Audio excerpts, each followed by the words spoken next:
12वीं की क्लास में आप सभी छात्रों का स्वागत है। पिछले क्लास में हमने आरसी सर्किट का केस देखा था। आरसी सर्किट में हम लोगों ने दो केस देखा है, चार्जिंग का केस और डिस्चार्जिंग का केस। आज हम इंडक्टर जानेंगे और एलआर सर्किट के बारे में बात करेंगे। सबसे पहले इंडक्टर क्या है, यहाँ से हम अपनी बात को शुरू करते हैं।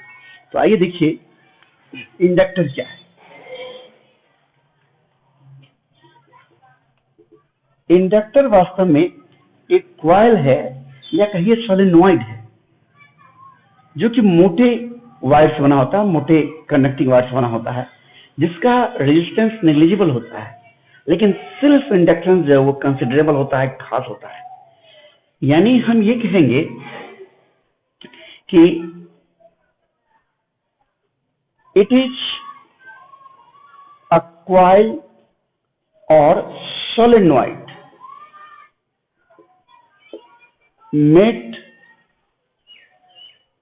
made up of thick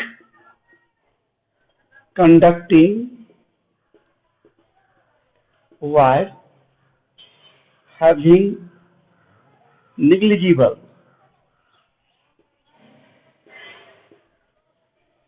resistance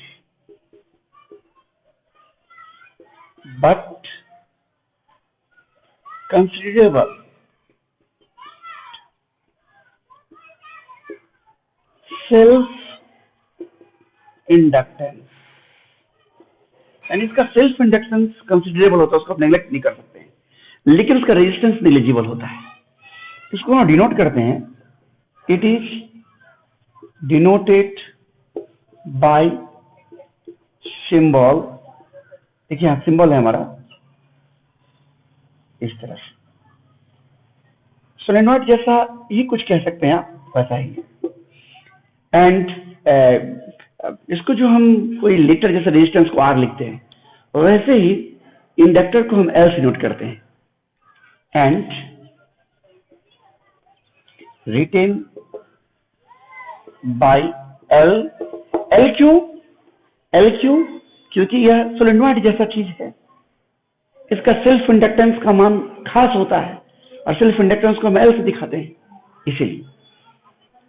अभी हम एलआर सर्किट पर बात करेंगे। LR circuit, inductor register circuit. ये क्या होता है, ध्यान से देखिए। एक इंडक्टर है और एक रजिस्टर है, दोनों में अंतर दिख रहा है ना। इंडक्टर को एल से दिखाते हैं, रजिस्टर को आर दिखाते हैं, और इसे हम यहाँ अभी डीसी सोर्स से देख रहे हैं। बाद में हम एसी में भी देखेंगे, लेकिन अभी हम डीसी में देख रहे हैं। एक सोर्स ऑफ ईएमएफ इसे लगा दिए, एक स्विच लगा देते हैं। तो जब हम इंडक्टर और रजिस्टर को सीरीज में जोड़ देते हैं किसी सेल के साथ, तो ये हमारा एलआर सर्किट कहलाता है। ये हमारा चार्जिंग का केस है, इसमें भी ये चार्जिंग का केस है। ये हमारा ग्रोथ ऑफ करंट, इसको बोलेंगे ग्रोथ ऑफ करंट देखने जा रहे हैं, growth of current. So when an inductor and a resistor connected in series, then it is called LR circuit. When an inductor and a resistor connected in series, then it is called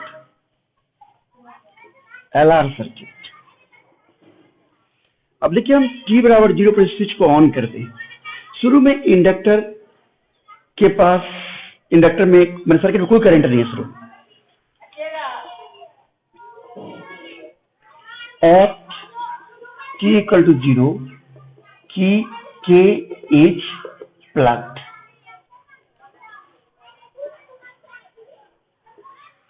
late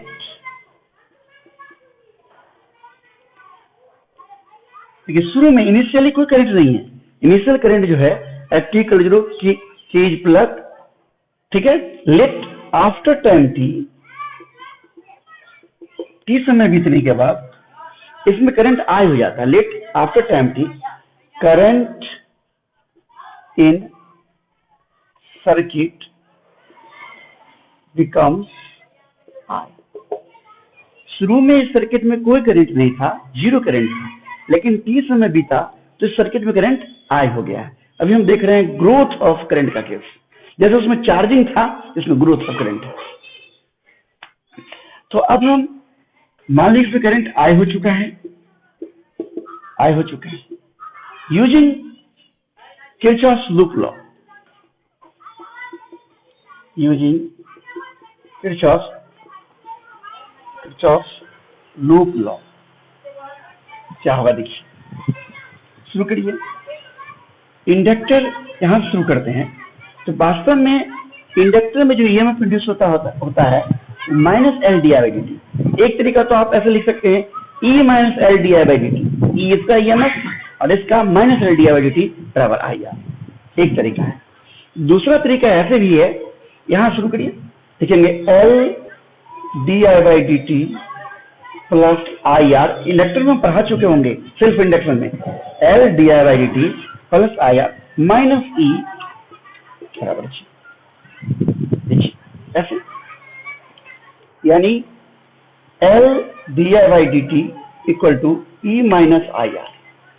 L D I by T इसका हुआ plus I R minus E, सीधे ऐसे लगाए थे। इसी चीज को आप ऐसे भी लिख सकते हैं, जो बोला था ई एम आई बैटरी का ई और इंडक्टर का minus L D I by D T अब बराबर आई आर। देखिए तो ये दोनों एक ही चीज है।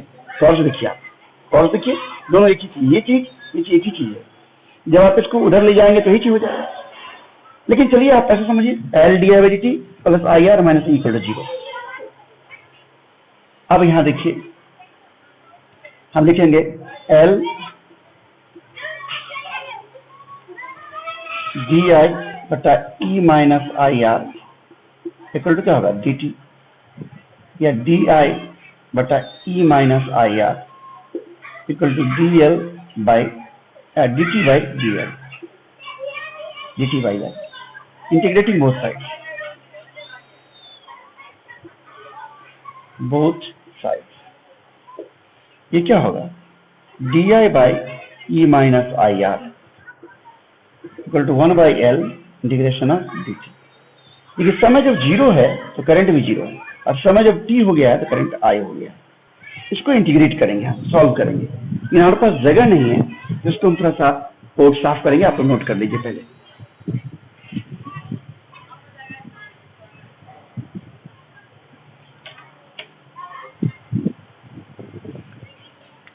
अब हम यहां से शुरू करते हैं इंटीग्रेट करना। बिल्कुल आर सर्किट की तरह ही है। देखिए आई है तो यहाँ आई है, लेकिन माइनस आर आई के गुना में है, तो इसका इंटीग्रेशन हो जाएगा L N E minus I R, और आई के गुना में माइनस आर, तो माइनस आर पीछे आ जाएगा। ठीक है, और कहां से कहां तक, जीरो से आई तक, जीरो से आई तक equal to 1 by L D T का टी होगा फ्रॉम जीरो से टी। ये क्या हो जाएगा minus R L N E minus I R minus I का जीरो डालेंगे, क्या होगा L N E equal to 1 by L into T. L N E minus I R बटा ई, उधर ले जाइए, माइनस ये नीचे आ जाए, क्या होगा 1 बाई एल और आ जाएगा आर इंटू एल।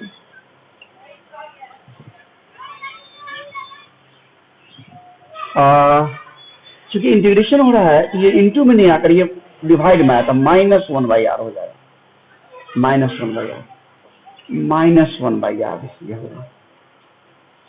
तो ये ऊपर चला जाएगा माइनस आर बाई एल, ये आर उधर चला गया इंटू टी। अब देखिए ये बिल्कुल मैथ का जो फॉर्मूला है मैं यहाँ आपको समझा दूं। L N B to the base A बराबर सी हो तो बी इक्वल टू हो जाता है D equal to A to the power C. इसी प्रश्न को तोड़ेंगे हम इस पर। यहाँ नहीं कुछ मतलब बेस ई है, नहीं कुछ मतलब बेस ई है, ये हो जाएगा हमारा, देखिए ना, ए के बदले में ई है, बी के बदले में E minus I R by E है, और सी के ऊपर minus R by L into T. Integration में ध्यान दीजिए, यहाँ पर माइनस आई की गुना में आर था, इसलिए जो चीज गुना में वो बट्टा आता है 1 बाय माइनस आर आ गया है। अब क्या हो जाएगा, तो ये हो जाएगा ई माइनस आई आर बट्टा ई इक्वल टू, ये जो चला जाएगा E to the power minus R by L into T, यानी E minus I R equal to E into E power minus R by L into T, यानी इसको उधर ले जाइए, I R equal to E minus E into E power minus R by L into T, यानी I equal to E by R common लेंगे 1 minus E power minus R by L into T, ये current है। यानी समय के साथ current कैसे very कर रहा है वो बता रहा है। यानी एलआर सर्किट में, इंडक्टर रजिस्टर सर्किट में समय के साथ करंट कैसे वेरी कर रहा है वो बता रहा है। जरा सोच के देखिए, तो t बराबर 0 लेने पर, ठीक है 0 ले लें, क्या हो जाएगा, I equal to E by R into 1 minus E power, जब टी का 0 तो 0 हो जाएगा, और किसी चीज पर पावर 0 1 बन जाता है, यानी ई बाई आर इंटू 1 माइनस 1, यानी क्या हो 0, यानी टी बराबर 0 पर करंट 0 है। और t टेंस टू इन्फिनिटी कर दें, बहुत लंबा समय कर दें, करंट आई बराबर क्या होगा, E by R 1 minus E power minus infinity, और ई पावर माइनस इन्फिनिटी 0 बन जाएगा। एक्चुअली ये है क्या, ई बाई आर तो 1 माइनस, माइनस को हटाएगा तो 1 बाई ई पावर इन्फिनिटी, और ई का मान 2.7 होता है। एक से बड़ा चीज पावर अगर आप इन्फिनिटी कर दीजिए तो क्या हो जाएगा, ई बाई आर इंटू 1 माइनस 0, यानी क्या हो गया, ई बाई आर, यानी मैक्सिमम करंट हो गया ई बाई आर जब इन्फिनिटी होगा। यानी स्पष्ट हो गया कि हमारा करंट जो है वो एक्सपोनेंशियली इंक्रीज कर रहा है। कैसे बढ़ रहा है, exponentially. Current in the circuit, in the LR circuit increases with time, कैसा बढ़ता है। अगर हम इसके ग्राफ खींचे अगर, तो कैसा होगा, देखिए करंट और यहाँ पर टाइम, जब समय 0 लेंगे तो करंट 0, यानी शुरू होगा। लेकिन जैसे जैसे समय बढ़ते जाएगा, करंट बढ़ते जाएगा और अंत में ई बाई आर हो जाएगा, यानी कुछ ऐसे बढ़ते जाएगा, मैक्सिमम हो जाएगा, maximum current I max E by R हो गया। लेकिन ये पैरेलल हो गया है, देखिए ना ग्राफ पैरेलल हो गया है, यानी ई बाई आर को टच नहीं कर रहा है, यानी टच करेगा कहां पर, दो पैरेलल रेखा कहां टच करता है दूसरे को, इन्फिनिटी पर, यानी ये इसको टच करेगा इन्फिनिटी पर, यानी करंट मैक्सिमम होगा ई बाई आर, लेकिन इन्फिनिट समय के बाद, काफी लंबे वक्त के बाद, इसलिए इसके पैरेलल हो गया। और इस सर्किट में हम रेजिस्टेंस का मान बढ़ाएंगे, रेजिस्टेंस मान बढ़ाएंगे तो हमारा ये टर्म जो है, ये टर्म ध्यान दीजिएगा, पावर बढ़ेगा, ये टर्म घटेगा, करंट बढ़ेगा। यानी अगर हम 2-3 ग्राफ खींच दिए, अगर हम 2-3 ग्राफ खींच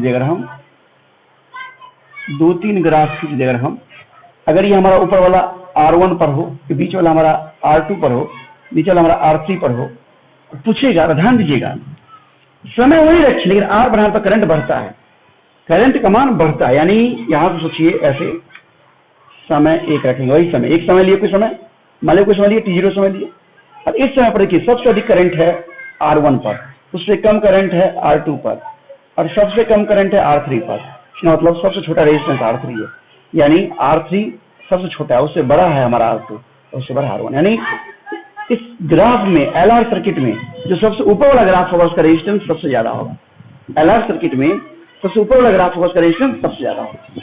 इसमें भी टाइम कांस्टेंट देखिए होता है, देखिए कैसे, टाइम कांस्टेंट बिल्कुल उसी की तरह, E power minus R by L into T, ये डायमेंशनलेस होगा, E power minus R by L into T, ये क्या है, डायमेंशनलेस। इसीलिए R by L into T जो है ये क्या होगा, डायमेंशनलेस होगा। इसीलिए हम इसको लिख सकते हैं T divided by L by R, ठीक है ना। इस आर को नीचे लाएंगे तो एल के नीचे आ जाएगा, तो नीचे लाएंगे, देखिए इसको ऐसे लिखे हैं डायमेंशन। इसका मतलब एल बाई आर के पास वही डायमेंशन है जो टी का dimension. It means L by R has same dimension as the dimension of T. L by R के पास वही डायमेंशन है जो टी का dimension. Therefore L by R is called time constant of L R circuit. देखिए RC circuit का time constant RC था, लेकिन एल आर सर्किट का time constant L by R है, एल आर नहीं, एल बाई आर है। RC circuit का time constant R into C था, लेकिन एल आर सर्किट का time constant L by R है। ये टाइम कांस्टेंट यहां पर आप देख सकते हैं। एक टाइम कांस्टेंट का करंट कितना हो जाएगा सर्किट में? Current in circuit after one time constant, that is T equal to L by R ले लो। जगह नहीं है, पहले नोट कर लीजिए इसको।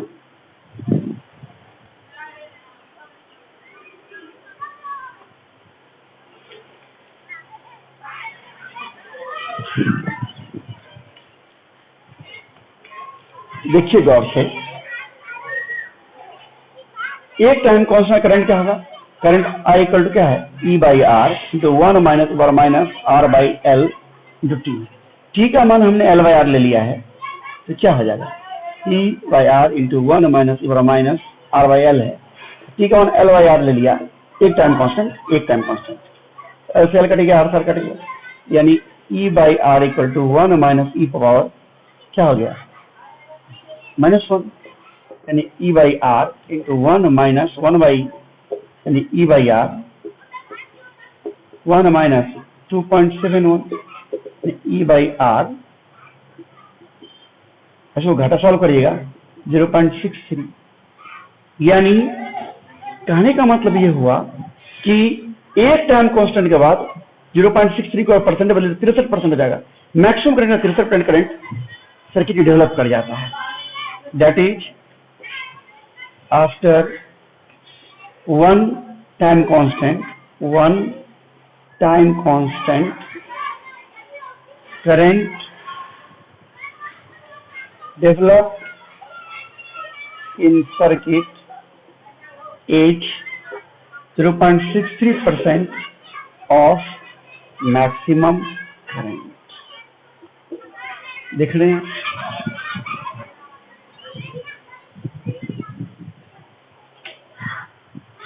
तो अभी हमने देखा कि एल आर सर्किट को जब किसी बैटरी से जोड़ देते हैं तो करंट कैसे ग्रोथ करता है, उसमें बढ़ता है सर्किट।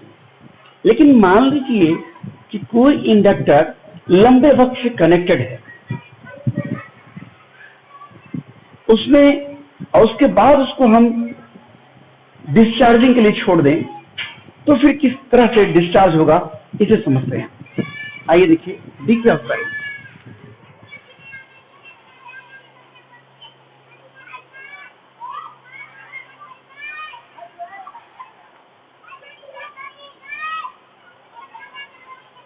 देखिए कुछ सर्किट का हम डिजाइन ऐसा बनाते हैं। ये एक इंडक्टर है, ये रेजिस्टर है एल आर। ध्यान दीजिए,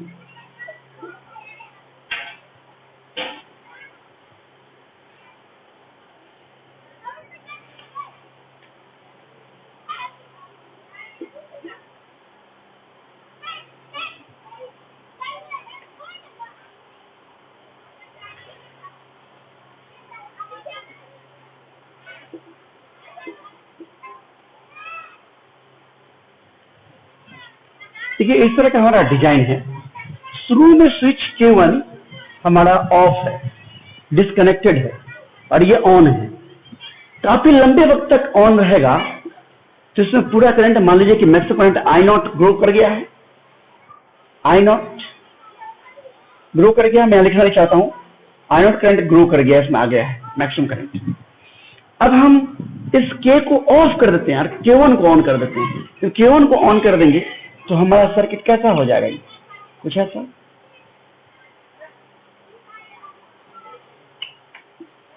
ऐसा हो जाएगा। अब गौर कर रहे हैं, ऐसा हो जाएगा, एल है, ये आर है। अब ये डिस्चार्ज होने लगेगा, यानी डिस्चार्ज कहिए केस कहिए, चाहे कहिए किसी से करंट घटने लगेगा। अभी करंट देना शुरू करेगा, जो पहले करंट ले रहा था अभी करंट देना शुरू करेगा, देना शुरू करेगा। देख रहे हैं आप, समझिए। मैं लिखता हूं कि in suppose Q1 is open, suppose initially Q1 is open, suppose initially Q1 is open while Q2 is connected, while K is connected from a long time, काफी लंबे वक्त से K कनेक्टेड है, and current growth up to maximum value, यानी I naught कितना है, तो I naught current है time, and maximum current is reached. Now at t equal to 0, अब हम समय का मेजरमेंट शुरू करते हैं। कभी लंबे वक्त से ये K ऑन है, यानी ये पूरा मैक्सिमम करंट इसको पहुंच चुका है, लेकिन ये K1 ऑफ था, ये अभी ऑफ था, यानी ये डिस्कनेक्टेड था, नहीं था। अब हम क्या किए थे, K को ऑफ करेंगे और K1 को ऑन करेंगे। Now at t equal to 0 K is off, that is open, खोल देते इसको, open, while K1 is closed. Let I0 be the initial current. Let after time t current becomes I in the circuit. Circuit में current I हो जाता है using Kirchhoff's loop law.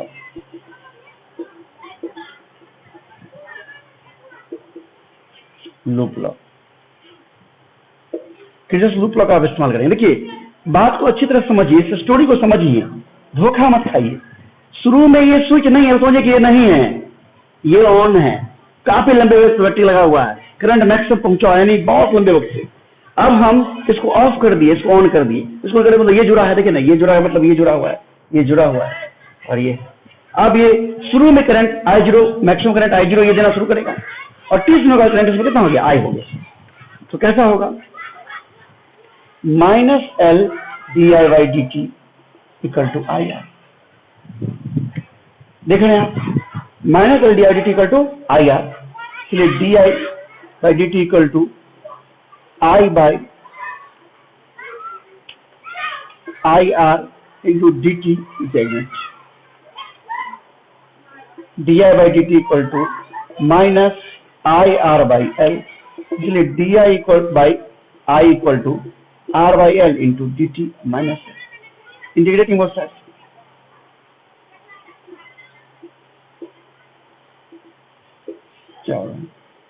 di/I equal to minus R/L dt का integration, इसलिए ln I equal to, शुरू में current जब t0 है तो करंट I0 है, और जब समय t हो गया तो करंट I हो गया। देखिए गौर से, 0 समय पर करंट I0 और t समय करंट I, क्या होगा, ln I equal to I0 into I equal to minus R/L dt, क्या होगा, t फ्रॉम 0 से t, ln I minus ln I0 equal to minus R/L into t।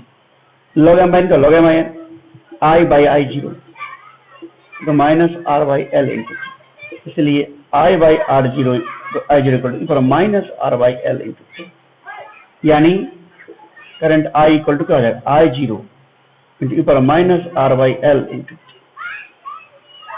समय बीतने से करंट घट रहा है, यहाँ पर टी बढ़ेगा तो ये पावर बढ़ेगा, ये टर्न घटेगा, करंट घटेगा, यानी यहाँ पर करंट डीके हो रहा है समय के साथ।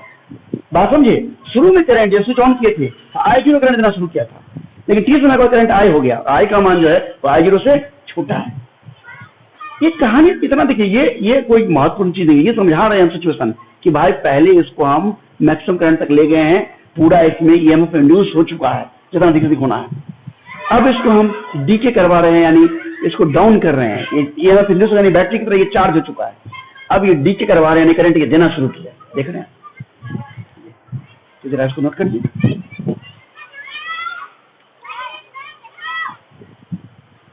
अब देखिए, तो यहां से इसका अगर हम ग्राफ खींचे, आपने देखा कि t इक्वल टू जीरो पर करंट I का मान I जीरो है, और t टेंड्स टू इन्फिनिटी करेंगे तो I का मान जीरो आ जाएगा। आप मान रखिए, इसमें देखिए ग्राफ देखिए, शुरू में करंट I जीरो है और समय बीतने पर करंट घटते जा रहा है, कुछ ऐसे घट रहा है करंट।